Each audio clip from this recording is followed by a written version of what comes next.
Puchong. Terima kasih Datuk Speaker kerana izinkan Puchong untuk turut serta dalam perbahasan review perbekalan 2025.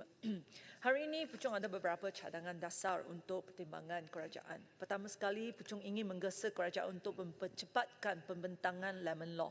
Untuk makluman Dewan Yang Mulia ini, Lemon Law adalah undang-undang yang melindungi pengguna daripada lemon, iaitu barangan yang tidak memenuhi standard kualiti. Lemon Law telah pun diwujudkan di banyak negara seperti Korea Selatan, US, Australia, Kanada, Singapura dan Filipina. Biasanya undang-undang ini digunakan untuk melindungi pembeli kereta. Lemon Law memberikan hak kepada pembeli untuk meminta pemulangan wang 100% ataupun penggantian kenderaan baru. Dan Datuk Speaker, lebih daripada 70% rakyat Malaysia memiliki sekurang-kurangnya satu kereta. Hampir 800,000 kenderaan baru dijual pada tahun 2023 dan nilai pasaran kenderaan second hand telah pun mencecah lebih daripada 100 bilion ringgit. Pada tahun 2023, jumlah kenderaan Malaysia telah pun mencatat 36 juta, iaitu lebih daripada jumlah populasi Malaysia, iaitu 32 juta. Datuk Speaker, ramai rakyat menggunakan sebahagian besar daripada gaji mereka untuk membayar loan kereta setiap bulan. Boleh kata pembelian kereta adalah antara financial decision yang paling utama, terutamanya untuk anak-anak muda. Jika kereta yang mereka beli ada masalah, ini akan menyebabkan pengguna menanggung beban kewangan yang besar dan ada juga yang terpaksa hutang. Lemon Law juga akan meningkatkan kualiti kenderaan yang dijual di pasaran dan perkhidmatan selepas jualan di Malaysia. Pendek kata, Lemon Law akan membawa manfaat yang baik kepada pengguna secara keseluruhannya. Dengan itu, Puchong ingin mendapat penjelasan daripada Kementerian Perdagangan Dalam Negeri dan Kos Sara Hidup. Apakah perkembangan penyediaan draft Lemon Law dan bilakah RUU akan dibentangkan di Dewan Yang Mulia ini? Datuk Speaker, seterusnya Puchong ingin membangkitkan isu-isu yang berkaitan dengan Kementerian Peralihan Tenaga dan Reformasi Air Petra. Pertama sekali, saya ingin menarik perhatian Kementerian berkenaan dengan tanah di bawah high tension cable TNB. Tahun ini sahaja sudah 3 kali saya menerima aduan daripada rakyat di Puchong berkenaan dengan masalah semak samun tanah di bawah high tension TNB yang tidak diselenggarakan dengan baik dan mengakibatkan pembiakan ular dan juga kes tinggi yang naik. Keuntungan TNB berbilion-bilion ringgit setiap tahun. Tiada sebab TNB tak boleh jaga tanah mereka dengan baik. Puchong cadangkan Suruhanjaya Tenaga untuk memasukkan penyelenggaraan tanah di bawah high tension cable sebagai salah satu syarat lesen TNB dalam Performance Standard of Electricity Supply Services.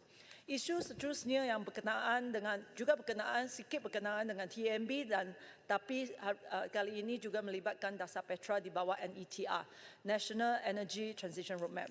Datuk Speaker, di bawah NETR kerajaan telah pun menyasarkan supaya menjelang tahun 2030 15% daripada kenderaan baru yang dijual adalah kenderaan elektrik EV dan 80% menjelang tahun 2050.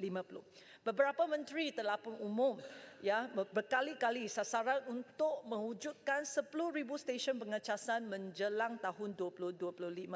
Walau bagaimanapun, sehingga Mac tahun ini jumlah stesen pengecasan masih lagi 2,288. Hanya kurang daripada 3 bulan kita akan masuk tahun 2025. Puchong ingin tanya apakah jumlah stesen pengecasan terkini ataupun ia adalah seperti tajuk sebuah artikel Digital News Asia, Malaysia Public EV Charging Target is More a Dream. Datuk Speaker, jumlah EV dan stesen pengecasan adalah ibarat chicken and egg situation. Jika kita tak ada stesen pengecasan yang cukup, rakyat tidak mahu beli EV. Jika kita tak ada EV yang cukup, tiada syarikat nak memasang stesen pengecasan kerana pendapatan stesen pengecasan adalah bergantung kepada berapa kereta yang di-charge setiap hari. Oleh itu, we need to break the chicken and egg situation. Puchong ingin cadangkan kepada kerajaan untuk menjadikan stesen pengecasan sebagai aset grid kebangsaan. Dengan ini, TNB akan menampung kos pembinaan stesen pengecasan melalui CAPEX daripada Incentive Based Regulation IBR untuk regulatory period RP seterusnya iaitu RP4 bagi tahun 2025 hingga tahun 2027. Untuk makluman Dewan Yang Mulia ini, semua perbelanjaan capex untuk infrastruktur grid kebangsaan adalah dikira di bawah IBR dan ia adalah satu komponen yang digunakan untuk menentukan tarif asas di Semenanjung Malaysia. Dengan memasukkan pemasangan stesen pengecasan di bawah IBR, TMB akan menjadi pelaksana utama dan ia boleh merancang dan memasang stesen pengecasan dengan cepat dan efisien di tempat-tempat yang memerlukan. Selain itu, kos per unit stesen pengecasan juga akan menjadi lebih rendah kerana adanya economy of scale. Untuk pengetahuan Dewan Yang Mulia ini sebenarnya bukan kaedah yang baru. TMB pernah memasang 367,000 lampu jalan LED dengan capex di bawah IBR semasa RP2. Cuma sekarang ialah EV charger. Saya telah kira secara kasar untuk mencapai sasaran 10,000 stesen pengecasan, kita perlu membina kira-kira 7,500 stesen lagi. Andai kata 20% adalah DC charger, di mana kos sekitar 250,000 dan 80% AC charger di mana kos sekitar 35,000, maka jumlah kos untuk mencapai 10,000 stesen pengecasan ialah 585 juta. Jika capex untuk RP4 adalah sama seperti RP3 iaitu 20 bilion, perbelanjaan pembinaan stesen pengecasan untuk mencapai 10,000 stesen ini hanya adalah 2.9% daripada jumlah capex yang akan dibelanjai oleh TMB untuk tempoh 2025 hingga 2028. The question now is it worth investing? I think it's a big yes dengan izin. Ini adalah kerana impak stesen ini adalah besar dan positif. Dato' Speaker, saya telah pun baca berita bahawa Proton akan mengeluarkan EV pada hujung tahun ini dan Pro 2 tahun depan. Ini semua adalah EV yang mampu milik dan buatan Malaysia. Penjualan EV bagi Proton dan Pro 2 akan membawa kebaikan kepada rakyat biasa. Kerana bukan sahaja ia dari segi perkembangan ekonomi hijau tetapi juga membantu rakyat biasa untuk mengurangkan perbelanjaan petrol dan diesel. Di samping itu, pembinaan stesen pengecasan berskala besar ini boleh merancangkan transport sector electrification yang seterusnya memangkin pertumbuhan sektor elektrik dan sekaligus mencipta satu kitaran positif. Puchong percaya ini adalah turning point. Dengan itu, Puchong sekali lagi menggesa Petra untuk menimbang serius cadangan saya. Dato' Speaker, seterusnya Puchong ada 8 cadangan dasar bagi pembangunan tenaga boleh baru TBB di Malaysia. Pertama, Puchong ingin cadangkan Suruhanjaya Tenaga untuk membenarkan satu permohonan NEM bagi seluruh pembangunan landed housing yang baru dan bukan satu rumah per satu rumah yang amat menyusahkan sekarang. Pengurangan birokrasi ini akan menggalakkan lebih banyak pemaju untuk memasang solar atas bumbung bagi pembangunan landed housing yang baru mereka. Ia juga akan membantu pemilik rumah baru untuk menjimat kos pemasangan solar atas bumbung dan terus mendapat penjimatan bil elektrik apabila mereka pindah masuk rumah baru. Kedua, Puchong ingin cadangkan supaya net offset virtual aggregation NOVA yang melibatkan penjana dan off-taker yang berbeza boleh dibenarkan untuk projek CSR. Sebagai contoh, sekolah kerajaan mempunyai bumbung yang besar dan boleh digunakan untuk menjana tenaga solar atas bumbung. Walau bagaimanapun sekarang semua sekolah tiada insentif untuk memasang solar atas bumbung kerana bil elektrik dibayar oleh kerajaan. Setiap penjimatan bil elektrik selepas pemasangan solar tidak dapat dinikmati oleh sekolah. Dengan mekanisme NOVA CSR yang dicadangkan ini, syarikat swasta boleh menjadi off-taker, di mana tenaga solar yang dijana oleh sekolah digunakan untuk offset bil elektrik syarikat ini secara virtual dan jumlah penjimatan bil elektrik tersebut didema balik ke sekolah. Dengan ini, sekolah boleh menjana pendapatan baru untuk kegunaan sekolah dan syarikat swasta boleh membuat CSR tanpa melibatkan satu sen pun. Ketiga, bagi Corporate Renewable Energy Supply Scheme, CRES, Puchong cadangkan supaya projek Third Party Access, TPA, boleh digunakan bukan hanya untuk permintaan baru iaitu new demand tetapi juga dengan consumer dan fasiliti yang sedia ada. Ini adalah penting terutamanya untuk syarikat MNC. Sebentar Yang Berhormat, Timbalan Menteri. Silakan sambungkan. Ini adalah penting terutamanya untuk MNC yang telah pun melabur di Malaysia, ada fasiliti dan premis yang sedia ada dan mereka mempunyai sasaran karbon mereka sendiri sama ada dari segi net zero carbon ataupun RE100 iaitu renewable energy 100%.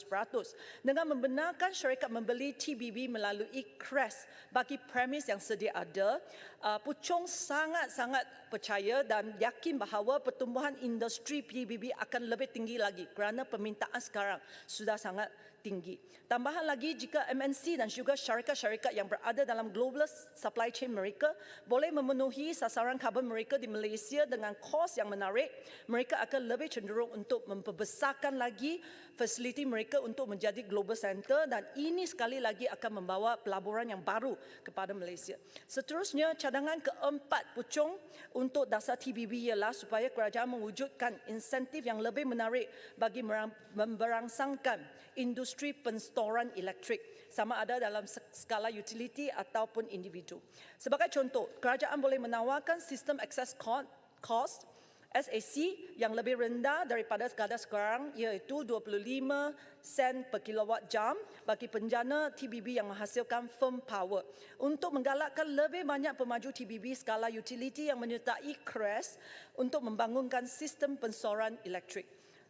Datuk Speaker, Puchong telah pun baca secara teliti garis panduan CRES yang telah pun disediakan oleh Suruhanjaya Tenaga. Dan saya mendapati bahawa Suruhanjaya Tenaga telah pun hadkan sistem penstoran elektrik kepada battery energy storage system iaitu BESS sahaja.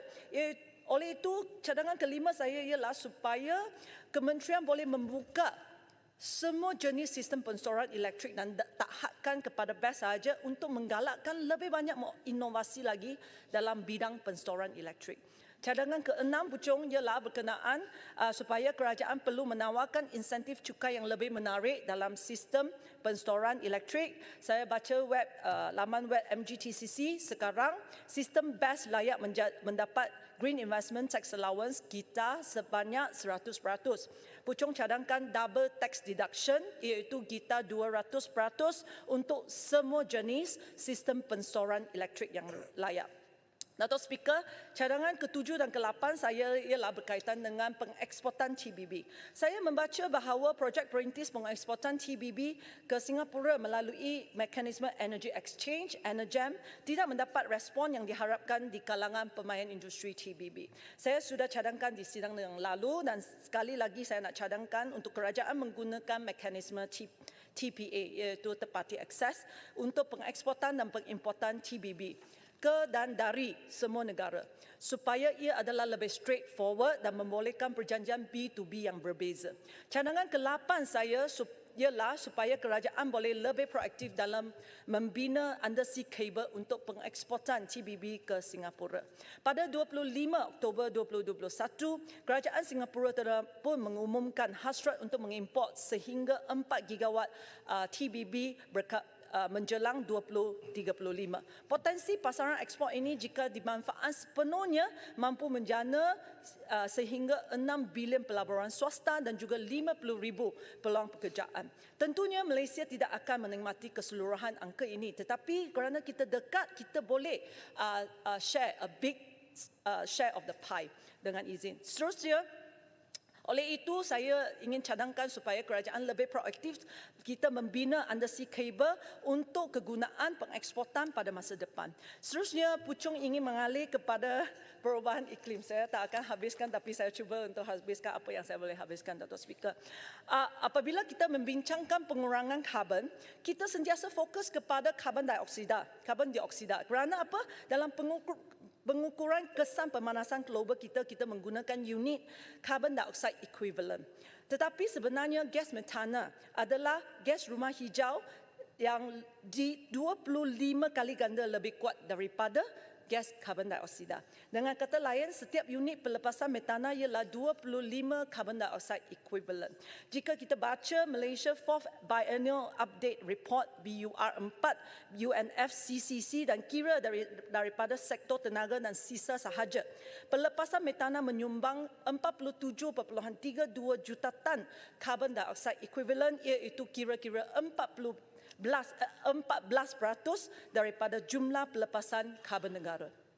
Malaysia juga telah pun menandatangani Methane Global Pledge yang telah pun meletakkan sasaran untuk mengurangkan pelepasan metana sebanyak 30% menjelang tahun 2030. Oleh itu, Puchong ingin menggesa kerajaan untuk mewujudkan satu plan tindakan pengurangan metana kebangsaan supaya kita boleh menurunkan pelepasan metana secara sistematik. Tan Sri Speaker, last one berkaitan dengan BUR 4. Last one. Dato' Speaker, tapi saya banyak lagi, tapi Dato' Speaker, last one berkenaan dengan BUR 4 UNFCCC. Saya tu telah pun baca dan saya mendapati bahawa wetland, iaitu tanah lembap yang merupakan satu sinki karbon yang baik, wetland land use change tidak diambil kira dalam pengukuran sinki karbon dalam land use change and forestry. Puchong ingin tahu apakah sebabnya. Sebab wetland itu adalah sinki karbon yang baik. Puchong cadangkan supaya wetland diambil kira dalam laporan BUR 4 UNFCCC yang seterusnya. Di samping itu, Puchong juga cadangkan kerajaan untuk memberi insentif yang baik untuk menggalakkan nature-based carbon credit project seperti penghutanan semula dan pemulihan hutan bakau supaya ia boleh didagangkan di Bursa Carbon Exchange dan seterusnya menjanakan lebih pendapatan untuk projek pemulihan sinki karbon dan yang seterusnya. Dato' Speaker, saya tak boleh habiskan, tapi saya sekali lagi saya nak katakan bahawa ada banyak lagi kita nak kena buat untuk membangunkan lagi industri TBB di Malaysia, dan itu saja yang Puchong nak bangkitkan. Puchong sedia menyokong. Sekian. Terima kasih Yang Berhormat Puchong. Kita running